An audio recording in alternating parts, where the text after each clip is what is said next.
सोचिए, एक पार्टी, नए साल का जश्न और फिर कुछ ही घंटों में सब कुछ बदल जाता है। आज हम जानवी कुकरेजा के केस की कहानी को समझेंगे। ये कहानी सिर्फ एक चौंकाने वाले क्राइम की नहीं, बल्कि इंसाफ के लिए एक बहुत लंबी और मुश्किल लड़ाई की भी है। तो चलिए चलते हैं साल 2020 के बिल्कुल आखिरी दिन, 31 दिसंबर की रात। जगह है मुंबई। शहर में नए साल को लेकर एक अलग ही माहौल है। हर तरफ सेलिब्रेशन की तैयारी है। और इसी जश्न के माहौल के बीच खार वेस्ट की एक बिल्डिंग है, भगवती हाइट्स। इसकी छत पर कुछ दोस्त जमा हुए हैं नए साल की पार्टी के लिए। सब एक्साइटेड हैं, आने वाले साल के लिए उम्मीदों से भरे हैं। लेकिन किसी को क्या पता था कि कुछ ही घंटों में ये हंसी चीखों में बदल जाएगी।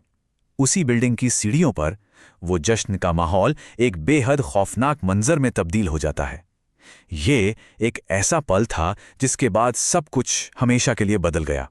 तो सवाल ये है कि उस रात भगवती हाइट्स में आखिर हुआ क्या था।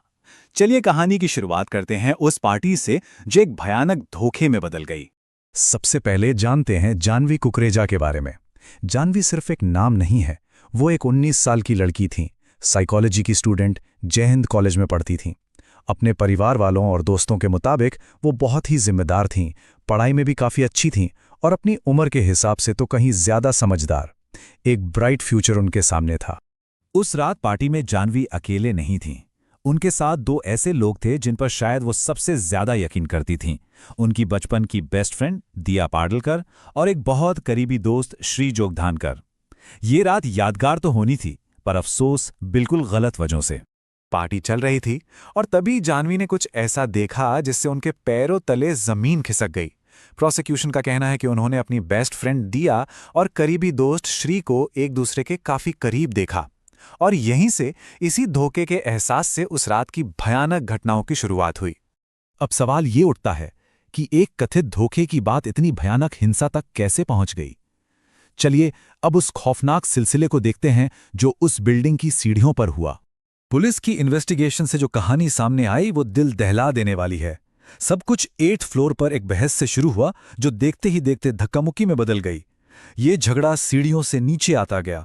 5th फ्लोर पर पुलिस को जानवी के जूते, झुमके, बाल और खून के धब्बे मिले, और ये खौफनाक सिलसिला खत्म हुआ ग्राउंड फ्लोर पर जहां जानवी की बॉडी मिली।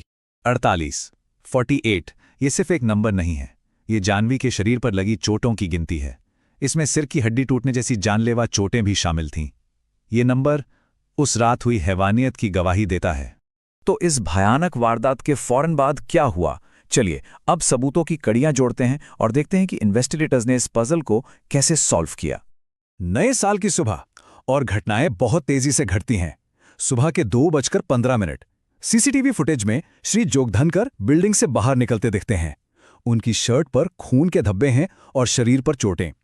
ठीक 7 मिनट बाद 2:22 पर दिया पाडलकर भी निकलती हैं, और फिर 2:30 पर बिल्डिंग के ही एक शख्स को जानवी की बॉडी मिलती है। उसी दिन यानी 1 जनवरी को श्री और दिया दोनों को अरेस्ट कर लिया जाता है। लेकिन बात सिर्फ गिरफ्तारी की नहीं थी। फोरेंसिक सबूतों ने केस को एक नई दिशा दी। श्री जोगधनकर की सफेद शर्ट पर जानवी का खून मिला, और जिस बेडशीट पर वारदात के बाद दिया ने आराम किया था उस पर दिया और जानवी दोनों के डीएनए सैंपल पाए गए। इतने सारे सबूत, इसके बावजूद इंसाफ की राह बहुत लंबी और मुश्किल साबित हुई है। और अब हम इस केस के एक और बहुत ही दुखद पहलू पर आते हैं। वो है न्याय में देरी। एक ऐसा सिस्टम जो लगभग ठहर सा गया है। इस केस में दोनों आरोपियों का कानूनी सफर बिल्कुल अलग रहा है। एक तरफ है श्री जोगधनकर जो अब भी जेल में है। उनके खिलाफ डायरेक्ट फोरेंसिक सबूत होने की वजह से उनकी बेल बार बार रिजेक्ट हुई है। वहीं दूसरी तरफ दिया पाडलकर को जून 2021 में जमानत मिल गई। कोर्ट का मानना था कि हत्या में उनके सीधे तौर पर शामिल होने का कोई पक्का सबूत नहीं है। तो आज की तारीख में क्या स्थिति है? तस्वीर बहुत परेशान करने वाली है। एक आरोपी जेल में, दूसरा जमानत पर, और सबसे बड़ी बात, ट्रायल यानी मुकदमा खुद ही रुका हुआ है। क्यों? क्योंकि केस ट्रांसफर हो गया। और ये यकीन करना मुश्किल है, लेकिन स्पेशल पब्लिक प्रोसिक्यूटर को 4 साल तक उनकी फीस ही नहीं दी गई। 4 साल। ये सुनने में अजीब लग सकता है, पर यह सच है। जो वकील जानवी और उनके परिवार को इंसाफ दिलाने के लिए लड़ रहे थे, उन्हें यह धमकी देनी पड़ी कि वो केस छोड़ देंगे, क्योंकि उन्हें 4 साल से पेमेंट ही नहीं मिली थी।